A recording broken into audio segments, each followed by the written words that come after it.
dagat at bundok, sa simoy at sa langit mo'y buhaw. May dilagang tula at awit sa paglayang minamahal.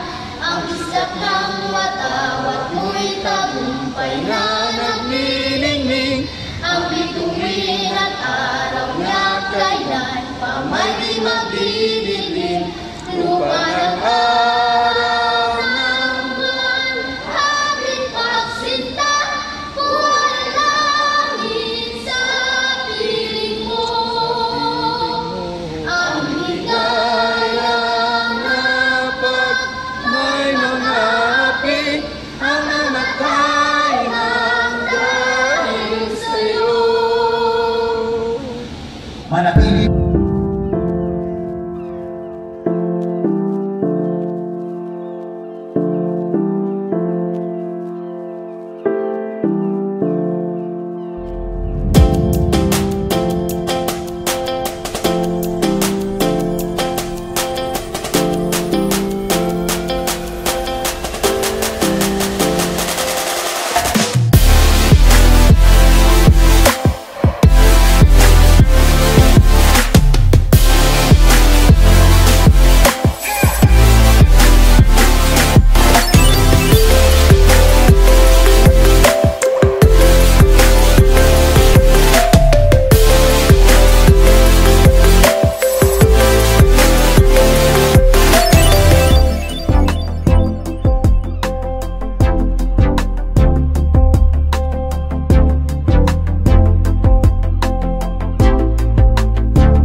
Video po yan. At ng bayan niyang pinili, nasa dulo ng bahaghari, kaya't 1,000 kun.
Ako'y hindi sanay sa ikan, mga anya.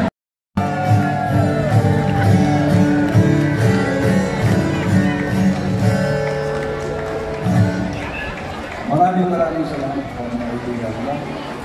Okay po ba ang tulong yan sa kanto ko? Kasi dito sa akin. Ayos na ba?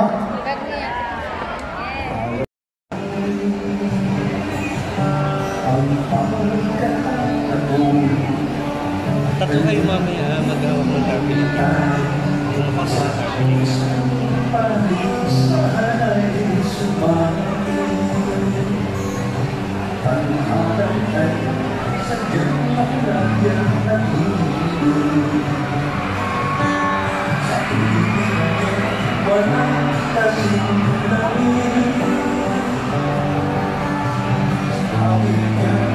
Perlas ng silanganan, alab ng puso, sa dibdib mo'y buhay, lupang hinirang, buyan ka ng magiting, sa manlulupig, di ka pasisiin, Sa dagat at bundok, sa simoy at sa langit mo'y buhaw. may bilag ang tula at awit sa paglayang minamahal. Ang islap ng watawat mo'y tagumpay na Naniningning ang bituin at araw niya kailan pa may di magdidilim. Lupa ng araw ng buwan, ating pagsinta, buwan langit sa piling mo. Ang higayang pag may mga api ang namatay ng dahil sa'yo. Manatili po tayong nakatayo para sa panalangin ng Sambayanang Pilipino. Sa ngala ng Ama at ng Anak at ng Espiritu Santo, aming malilikha, maraming salamat po sa inyong pagtaguyod sa bayang Pilipinas mula pa noong unang araw ng kalayaan hanggang ngayon. Sa kabila ng napakaraming hamon, humihiling po kami ng patawad sa aming mga pagkukulang at kapabayaan na umaadap sa pag-ani ng mas maraming pasanang mabubuting bunga ng kasarinlan. Kalau ang pagkakulo ni Askalina kung Askalina yung pagkakalo kapilin, alipanagin po ang aming diwa upang lalo pang masuri at maunawa ang inyong aral ng kasaysayan. Upang hindi lang namin ipagdiwa ang mga tagumpay, kundi ipagloksa rin ang ika ang aming mga katutuan at pagkalumo sa malitilim na gabi na nakaraan. Imulat niyo po ang aming mga mata upang matitigan at masurin namin ang aming mga kainan, kapintasan, kasakitan. Isang bayan. Kasilayan natin agad ang pagmalakasang kalayaan obstacle course. Sa pakikipagtulungan ng Pilipinas Obstacle Course Federation, nagkaroon ng isang patimpalak na nila ay sumunod sa lakas, kising at bilis ng bagong Pilipino. Nakisabay rin tayo sa musika kanid ng mga homegrown Filipino artists sa Musik Kalayaan. Inandugan din tayo ng world-class performance mula sa Queer Dance Group sa pamumuno ni National Artist for Dance, Alex Reyes. Tuloy-tuloy pa rin ang init ngayong panahon at tag-ulan. Tampok ngayong taon kasama ang Philippine Gym Federation ang atak-atak. Chilifest is our lead-out chili farmers, growers at enthusiasts. Dito, nasubukan ang tapang ng Pinoy pagdating sa paanghangan. Ngayon ang buong mundo na ang napapawaw sa sarap ng lutong Pinoy. Hindi pwede hindi natin ililila ang Filipino cuisines. Kasama ay nakikinig sa atin ang mga sikat at kinikilalang personalidad mula sa iba't ibang rehiyon sa bansa. Bata man o matanda, magmumang makabagong bayani at kawalan ng pamahalaan ang nagpakitang ilas upang tanggalin Filipino Cuisine Warrior. Binigyan ko din ang Filipino creativity sa Labrador Chanting kung saan makakabili ng mga kakaibang disenyong likha ng First Deprived of Liberty, Micro, Small and Medium Enterprises sa pamumuno ng BTI at mga benepisyaryo ng library programs sa ilalim ng PSWD. Native designs din ang pinilitan ng Philippine Tattoo Artist Guild. Sa mga ginustong mamasyalan at bumisita sa nakalipas, nagkaroon din tayo ng ating kasaysayan kung saan sama-sama natin sila riba at kabayanin ng ating mga ninuno sa pagkamit ng ating kalayaan. Sarili Tabuto with Michael Barney at Captains Boyd Amorado at Jonathan Salvilla. Mangyaring magsitayo ang lahat para sa pagdating ng ating watawat ng Pilipinas.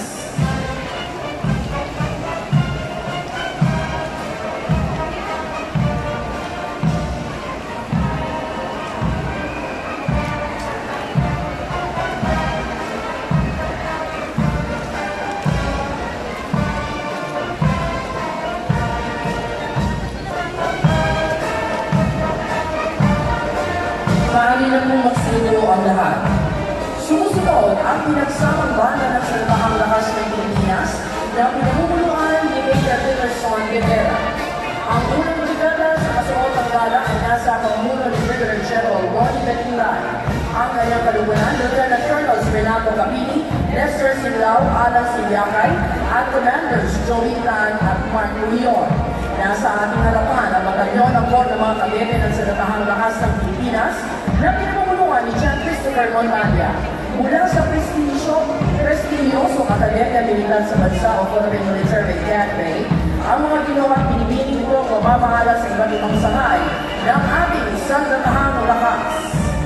Narito ang mga kadete ng Philippine Mercenary Academy o PMMA na pinamumulan ni Mission Man First Class Julian Cesar de la Cruz. Ang PMMA ay isang institusyon sa pangmatahasang edukasyon sa larangan ng laban at pinangangasiwaan ng ating pamahalaan. Ang mga kadete dito ay talagang midshipmen at ang mga nagtatapos mula dito ay nakukomisyon bilang ensign sa langkersa ng Philippine Navy. Ang kalukan ng ating mga kawal ng Philippine Army sa pamumuno ni Lieutenant Colonel Jeffrey Mamuya. Laging nakandang maglingkod ng Philippine Army sa iba't ibang pamamaraan habang sinisiguro ang kalupaang teritorial. Isinusulong ang kaalaman sa pamamagitan ng Army Military Sea Patrol System at iniaangat ang angkas sa kabuhayan ng ating mga kababayan. Pwede itong maging world-class, multi-body at cross-remain capable sa taong 2014. Narito ang kalupan ng kakawal ng Philippine Navy sa pangunguna ni Commander Johnny Ciscar.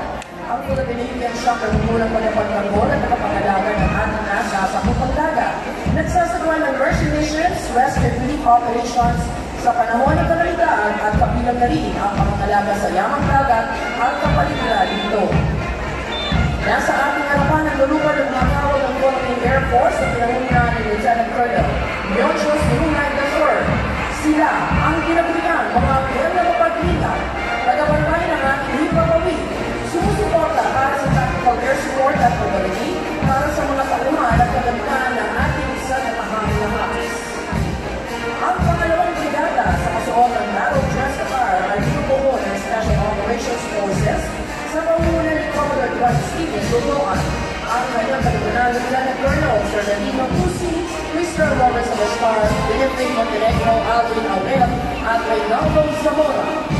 Narito po ang kalukan ng Scout Ranger at Special Forces ng Philippine Army sa pamumuno ni Lieutenant Colonel Delmore Danawis. Sila po mga individual na aangat ang kasanayan at sinusunod ang operasyon tulad ng small unit operations, mula reconnaissance, intelligence, demolitions, gamitin ang jungle warfare at conventional warfare at mga operasyong kontra terrorismo. Sinusundan sila ng Special Operations Forces ng Philippine Navy, ang Naval Special Operations Command Force ng Transit Crew, at Philippine Marine Corps sa pamumunan ni Lieutenant Colonel Melchor Monsaludo. Sinanay ang mga unit na ito sa natatanging operasyon sa psychological at unconventional warfare, mapatubig, lupa at ere. Ang huling batalyon ng Special Operations Forces mula naman sa Philippine Air Force, ang Special Operations Wing Los Pau na pinamumunuan ni Lieutenant Colonel Kerwin Winan. Nakatulong sa mga operasyong espesyal upang maipagtanggol ang mga base at instalasyon ng Air Force at nagsasagawa ng iba pang mga pakulang dagdag operasyon. Sumunod po ang mga pagpapatuwa ng batas at nagpapanatili ng kapayapaan at kaayusan at nagsisipuro ng kaligtasan ng ating mamamayan at mga komunidad. Pangalan ng ating pamansang pulisya ng Pilipinas sa pamumuno ni Police Brigadier General Nestor Babagay Jr. Ang kanyang kalugunan, Police Cortals, Joel Casupanan, Victoria de la Vega Jr. Jolibari, Asdani, Lucrecio Rodriguez Jr. at Joe de Mesa. Narito po ang mga kadete naman sa kilalang Philippine National Police Academy.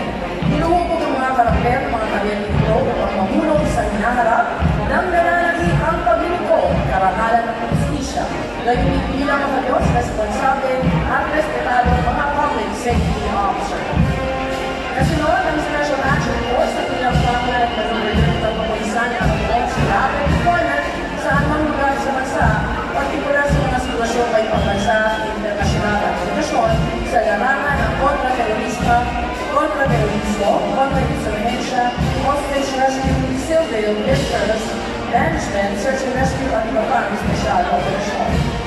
Nariyan din po ang PNP Aviation Security Group, isang Special Operations Unit sa pangunan ni Police Captain Ernesto Prodoso Jr. Kabilang din po sa aning ng ating kapulisan ng Global Force, Battalion, SWAT at Highway Patrol Group na tinaguriang Guardians of the Highway. Narito rin ang PNP Search and Rescue, Forensic Group at Civil Disturbance Management. Sinusulong ng ating kapulisan ng pangharapin ng misyon na magiging sa ahensya ng mga lingkod bayan ng may kakayanan, epektibo at mapagkakatiwalaang pulisya sa pagkikipagtulungan sa mga komunidad tungo sa pagkataon ng tahimik, maayos at ligtas sa paligid upang pamuhayan at italakaan ng kalakalan. Sa pagsilang ng ating republika, mga makasaysayang mga kaganapan ang mga umusbong sa iba't ibang bahagi ng Pilipinas. Mga pag-aalsang nagpakita ng pagkakaisa at kolektibong naghiling ng ating mga kababayan. Ito ang kwento ng ating pagkamit ng kalayaan. Ito ang parada ng kalayaan.